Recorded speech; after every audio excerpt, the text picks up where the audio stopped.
Tudo começou quando um mundo imperial distante ficou em silêncio. Um planeta inteiro parou, sendo despojado de toda a vida por monstros vindos do vazio entre as galáxias. Uma horda de criaturas famintas e aterrorizantes que se moviam com um único propósito. Uma mente coletiva com apenas um objetivo: consumir tudo em seu caminho. Os tiranídeos entraram em nossa galáxia e imediatamente se tornaram a maior ameaça não apenas para o Império, mas para toda a vida na Via Láctea. Não temos certeza de como eles nos encontraram ou quando chegaram pela primeira vez. E mais importante, se algum dia poderemos derrotá-los, mas hoje vamos responder a essas perguntas acompanhando o homem que descobriu esse novo horror. Juntar as peças do mistério dos tiranídeos começa com descobrir quando eles chegaram à Via Láctea. Relata-se que os videntes Eldari, já tão hipervigilantes para desastres, sentiram um enxame quando ele entrou na Via Láctea e choraram incontrolavelmente ao perceberem a fome e o poder bruto da mente coletiva psíquica dos tiranídeos. Mas nem mesmo os Eldari foram os primeiros a notá-los. Essa honra vai para os Necrons. Bem, pelo menos para um Necron. O Rei Silencioso Zarek, o último dos reis silenciosos da raça Necron, havia saído além da borda da galáxia como punição por seu papel em transformar toda a sua espécie nos robôs assassinos sem mente que conhecemos hoje. Foi na escuridão do espaço entre as estrelas que ele encontrou uma pequena frota colmeia indo para nosso lar. Reconhecendo imediatamente os tiranídeos como ameaça capaz de pôr fim à galáxia que eram, Zarek virou sua nave e voltou disparado para seu antigo reino, começando a despertar o maior número possível de coortes Necron. Mas isso foi em 744-1041, apenas um ano antes da invasão de Tiran. O espaço entre galáxias é tão vasto que frotas colmeia levariam milênios para cruzá-lo, mesmo vindo da galáxia mais próxima de nós. Então, como e quando eles nos encontraram? Bem, você não vai se surpreender ao saber que a culpa foi de Horus. Nos primeiros anos do M31, o Império enfrentou uma guerra civil, quando metade dos Astartes se rebelou contra ele, liderada por seu filho favorito, Horus Lupercal. Os combates devastaram a galáxia, o que pode explicar por que quase ninguém notou quando uma escaramuça em Sota destruiu o farol Pharos. Feito de pedra negra, o Pharos era ironicamente uma relíquia Necron destinada a conectar dois lugares no universo material usando emaranhamento quântico, ignorando completamente o Warp. Isso era útil para várias coisas, mas os lealistas imperiais usavam principalmente como farol para navegar pelo Warp. Acho que não sabiam de suas habilidades de teletransporte. Isso foi muito útil quando as forças traidoras invocaram a Tempestade Rúnica, um grande evento de Warp para isolar grande parte das forças lealistas de Terra e da luz do Astronomicon, o farol psíquico usado para guiar as naves imperiais. Obviamente, os traidores precisavam garantir que os lealistas continuassem cegos, então atacaram Sota, com a intenção de tomar o controle do farol Pharos. Durante a luta, Barabas d'Antioch, lealista dos Guerreiros de Ferro, sobrecarregou o Pharos para derrotar os traidores e negar-lhes o prêmio.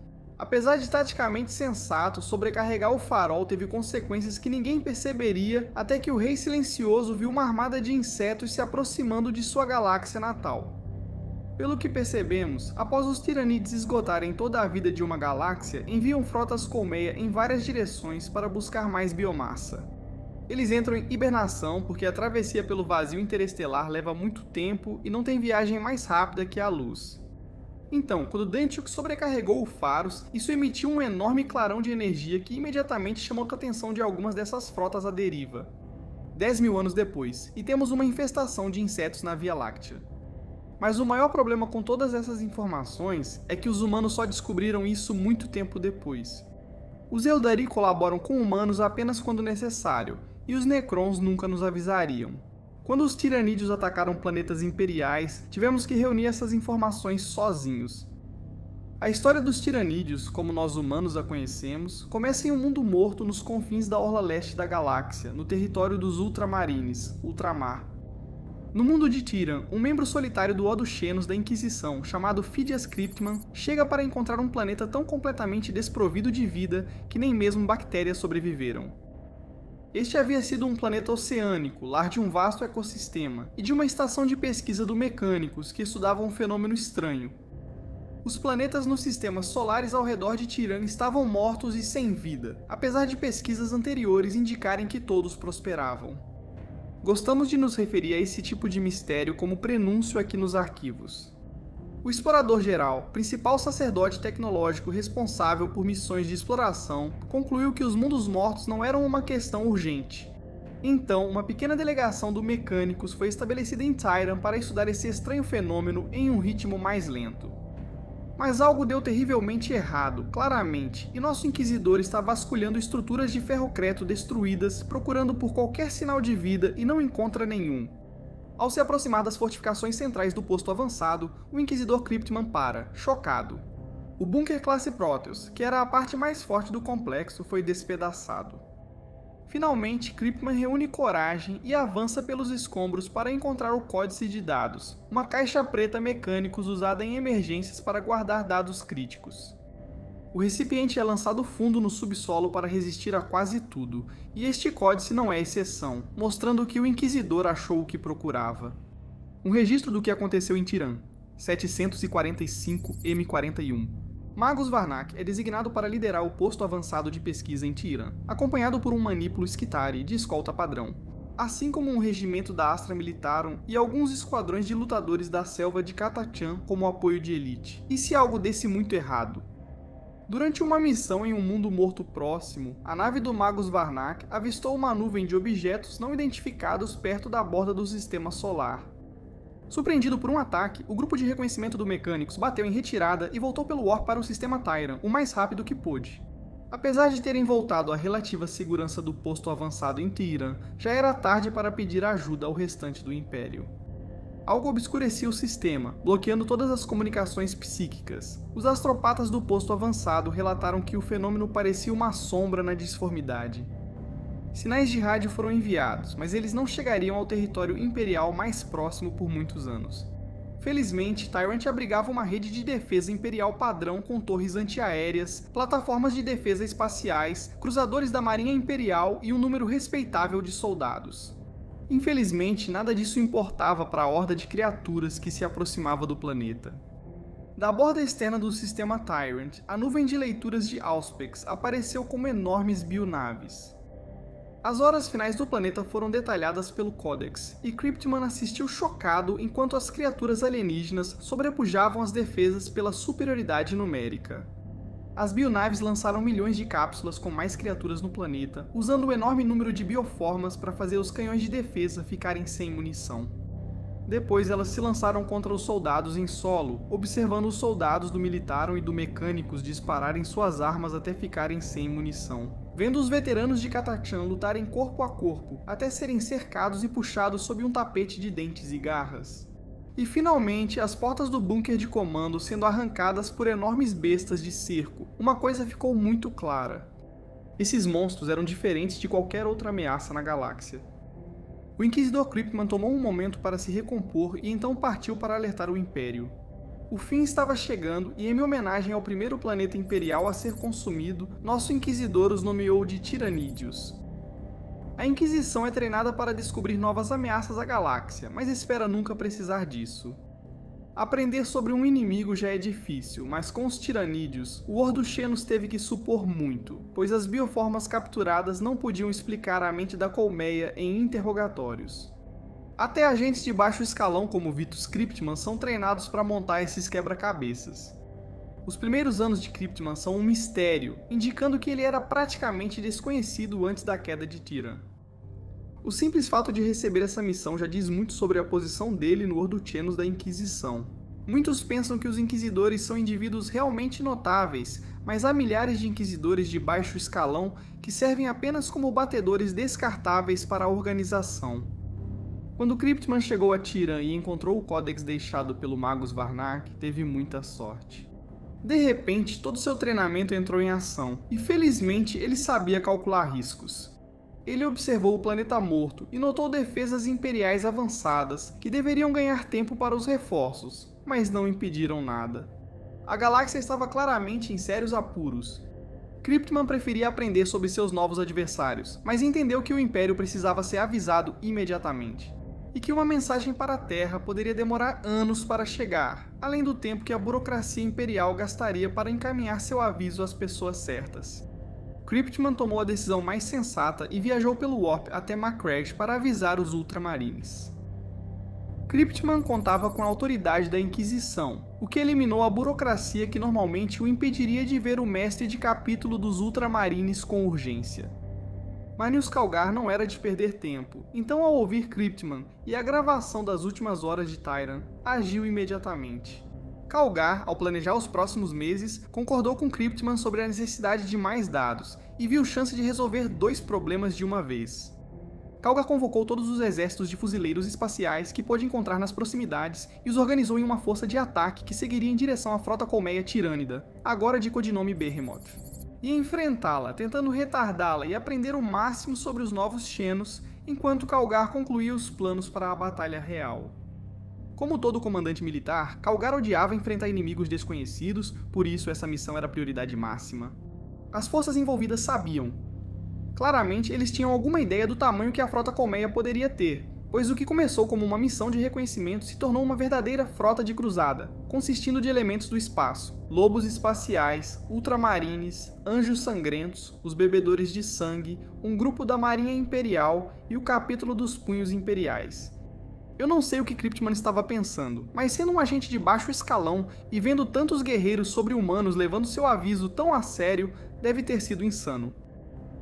Felizmente, Cryptman acertou ao soar o alarme tão eficazmente, pois quando a frota de cruzada rastreou a colmeia Behemoth até o sistema La Lacrima Dolorosa, encontrou milhares de bionaves alimentando-se do planeta principal.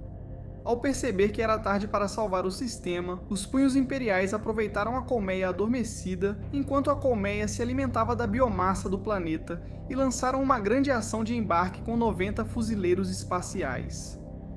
Usando torpedos de abordagem, a força de ataque entrou nos estranhos corredores biológicos das naves colmeia e começou a destruir o máximo possível e coletar material para estudo posterior. Na incursão, os fuzileiros espaciais encontraram híbridos tiranídeos com DNA de orc e humano, fazendo o tenente alertar para não deixarem corpos, evitando a criação de híbridos mais fortes. Outra surpresa foi a presença de 2 outras espécies Xenos que o Império já havia encontrado antes, mas não fazia ideia de que estavam conectadas a esse novo enxame alienígena invasor, os Genestealers e os Zots. Os Genestealers já eram infames, descobertos há mais de 60 anos, mas acreditava-se que fossem apenas monstros Xenos parasitas, não parte de uma horda massiva de gafanhotos espaciais. Os Zots eram ainda mais estranhos. Chamados de errantes, esses seres parecidos com centauros eram muito inteligentes, mas raramente vistos na galáxia. Quando o grupo encontrou um deles na nave colmeia, atuando como embaixador da mente da colmeia, ficou claro que era uma espécie artificial criada para comunicar com outras culturas. Desde então, quase foram extintos, pois a mente da colmeia deixou de enganar com diplomacia. Foi chocante descobrir que integravam uma força avançada para desestabilizar organizações antes de invasões. O grupo de abordagem cumpriu seus objetivos e recuou rapidamente para os torpedos enquanto a nave colmeia e o restante da frota Tiranide despertavam de suas sonecas pós-jantar. A frota imperial era pequena demais para destruir todas as milhares de naves colmeia, mas, mesmo assim, abriu fogo contra elas e conseguiu incapacitar ou destruir cerca de 1/5 da frota colmeia Behemoth, antes de escapar pelo Warp. No geral, essa primeira ação foi considerada extremamente bem sucedida. Eles retardaram os tiranídeos, mesmo que a colmeia fosse recuperar parte das perdas ao devorar outros mundos. No sistema Lacrima Dolorosa, eles reuniram uma enorme quantidade de dados sobre os Nids, que Cryptman e seus camaradas do Ordo Xenos usariam para formular um plano de defesa que continuaria sendo utilizado até bem dentro do 42º milênio. Mas em poucos meses, a frota colmeia Behemoth chegaria a Macragge, e o mestre de capítulo Marneus Calgar prometeu que os Ultramarines deteriam um enxame em seu planeta natal. Ou Behemoth morreria, ou os filhos de Guilliman morreriam. Com novos dados e tempo para planejar, os Ultramarines agiram. Todo o capítulo e sua frota estelar, mais de 1000 fuzileiros espaciais, foram convocados. Juntaram-se a eles a Ultramar Auxilia, a Força de Defesa Planetária de Macragge, assim como a Frota de Defesa de Ultramar sob comando da Marinha Imperial, as Legiões Titãs da Legio Praetor e um único cavaleiro titã Freeblade chamado Arik Arachnis. Além disso, havia as avançadas defesas planetárias de Macragge, enormes plataformas de armas orbitais, canhões antinávio e antiaéreos terrestres e fortificações polares reforçadas, que seriam o ponto de recuo dos defensores no momento necessário. A Batalha por Macragge foi uma campanha devastadora. Como em Tyran, os tiranídeos usaram sua superioridade numérica para destruir as defesas orbitais e lançar cápsulas de esporos na superfície, ignorando as perdas horríveis que os canhões de defesa causavam às suas forças. Bestas gigantescas surgiram no tapete de Reapers e Gaunts e pareciam direcionar o enxame, sendo que uma delas chegou até a derrotar Calgar em um duelo durante a defesa de Cold Steel Ridge. O mestre do capítulo recuou para sua barca de batalha para comandar a batalha final no espaço, enquanto os defensores planetários se retiraram para as fortalezas polares para resistir. Calgar e o pequeno grupo de naves atraíram o restante da frota colmeia para a borda do sistema Macragge, onde caíram em uma armadilha com a chegada repentina da Battlefleet Tempestus do Warp, surpreendendo os Tyranids. Presos entre os dois, os Nids ainda tinham vantagem numérica até que uma enorme nave de batalha classe Imperador mergulhou no coração do enxame e detonou seus próprios motores de dobra, destruindo toda a frota colmeia em um único golpe. Retornando com dificuldades para Macragge, Calgar descobriu que os sobreviventes restantes haviam resistido principalmente graças à sua superioridade numérica e ao apoio blindado, pelo menos no Polo Sul. No norte, os reforços ultramarines encontraram uma cena terrível. A primeira companhia lutou até o último homem. A perda de seus guerreiros mais veteranos foi um golpe que levou séculos para cicatrizar, mas a frota colmeia Behemoth havia sido completamente destruída. Após a batalha, o comandante Dante e os Anjos de Sangue ajudaram a eliminar as últimas criaturas tirânidas em Macragge. Cryptman, que assistiu horrorizado à quase aniquilação de uma das maiores forças de fuzileiros espaciais da galáxia, começou a elaborar um plano de defesa melhor. Nosso protagonista inquisidor sobreviveu, mas ganhou novos traumas. Segundo Cryptman, a principal lição foi como os Tyranids usavam a biomassa dos planetas que conquistavam. A frota da cruzada em Lalacrima de la Rosa afirmou ter neutralizado cerca de 1/5 das forças espaciais Tyranid encontradas. Depois de consumirem o resto do sistema, os Nids chegaram a Macragge com naves capazes de superar as defesas mais fortes do Império e uma frota de reforço normalmente usada para proteger um setor inteiro. Cryptman passaria os 200 anos seguintes coletando espécimes e escrevendo um livro sobre a ameaça Tyranide antes que a próxima frota colmeia chegasse à nossa galáxia. Bem, na verdade uma frota colmeia muito menor, codinome Naga, invadiu em 808 M41, mas foi destruída lutando contra os Eldari do mundo astronave Melante. Essa frota colmeia foi exterminada, mas deixou para trás uma monstruosidade psíquica que se prendeu ao circuito da infinidade do mundo astronave, a rede psíquica que armazena as almas de todos os Eldari que já morreram em serviço a Melante, e ela consumiu todas elas. Depois os Cavaleiros Cinzentos chegaram para eliminar os demônios que tomaram a carcaça do mundo astronave. Mas, ao que se sabe, Cryptman não sabia dessa invasão. Foi muito mais difícil esconder aquela frota colmeia Kraken quando ela chegou em 1941, mas a maior parte dela foi destruída pelos Eldari de outro mundo astronave, a um custo horrível de 80% de toda a sua população. O Império também enfrentou a Kraken em Icarus Quar e Sota, onde o farol do faraó foi sobrecarregado e atraiu os Tyranids para nossa galáxia. Mas além de quase perder todo o capítulo dos ceifadores do Imperador, a Kraken não conseguiu causar um grande impacto nas defesas do Império. A essa altura, estava claro que os Tyranids haviam nos detectado e continuariam enviando frotas maiores, o que assustava Cryptman e o número crescente de veteranos das guerras contra os Tyranids. Porém, a cada novo confronto, o Império aprendia e se adaptava. Nesse período, Cryptman percebeu que a colmeia criava criaturas especializadas para ameaças específicas, incluindo bioformas assassinas como os Lictors para eliminar líderes de alto escalão. Ele descobriu que as criaturas líderes em Macragge funcionavam como pontos de acesso Wi-Fi para a mente da colmeia, e ao serem mortas, a maioria dos Tyranids ficava desorganizada e fácil de eliminar. Ele viu os Tal derrotarem um fragmento da Behemoth, codinome Gorgon, mudando de tática tão rápido que os Tyranids não conseguiam evoluir novos organismos a tempo. Aliando-se temporariamente a regimentos do Astra Militarum, o plano funcionou muito bem e permitiu que Cryptman e sua organização avançassem no quebra-cabeça, o que foi excelente, pois a maior frota colmeia estava prestes a aparecer. Em 997 do M41, a frota colmeia Leviatã iniciou sua invasão da nossa galáxia. Atacando por baixo do plano galáctico desta vez, a frota colmeia Leviatã era tão massiva que incluía vários desdobramentos que foram descritos como tentáculos, sendo que os maiores receberam novos codinomes à medida que eram descobertos ao longo dos próximas centenas de anos. Nathalon, Prometeor e Grendelis. Leviathan revelou que as frotas colmeia anteriores eram apenas grupos de reconhecimento e facções em toda a galáxia sofreriam grandes perdas só para atrasar um desses tentáculos. Há realmente conflitos demais para citar aqui, e esse é exatamente o ponto. Os Tiranids eram como uma avalanche de catástrofes. Onde quer que você olhasse, eles devoravam outra parte da galáxia que jamais recuperaríamos. Nessa fase, Phidias Cryptman já era um homem velho e estava totalmente cansado de meias medidas. Quando Leviathan surgiu sob a Via Láctea e um de seus maiores tentáculos avançou direto para a Sagrada Terra, Cryptman decidiu que era hora de abandonar a guerra convencional. A Força de Defesa Imperial estava concentrada em Tarsis Ultra, planeta e sistema localizados entre a principal frota colmeia Leviathan e Terra.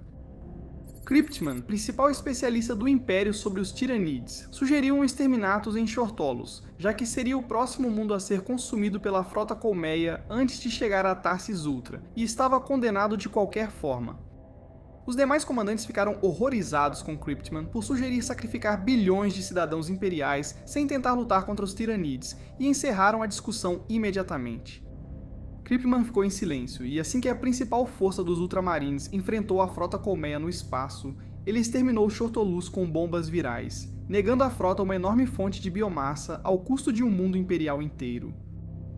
Os Ultramarines ficaram furiosos com Cryptman por agir às escondidas, mas suas ações atrasaram os Tiranids. Tempo suficiente para os mecânicos criar uma arma biológica baseada no DNA de Lictor, que destruiu totalmente o tentáculo da Leviathan, enquanto a defesa mantinha a linha em Tarsis Ultra.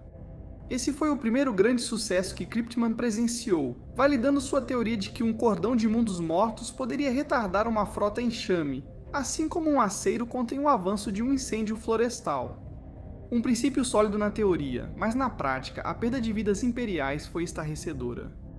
Quando Cryptman usou seu cordão para dar tempo às frotas de Batalha Solar e Tempestus reunirem-se e destruírem outro tentáculo de Leviathan, as autoridades imperiais ficaram chocadas. Centenas de bilhões morreram enquanto o Exterminatus destruía mundos, sem esperar evacuações serem concluídas.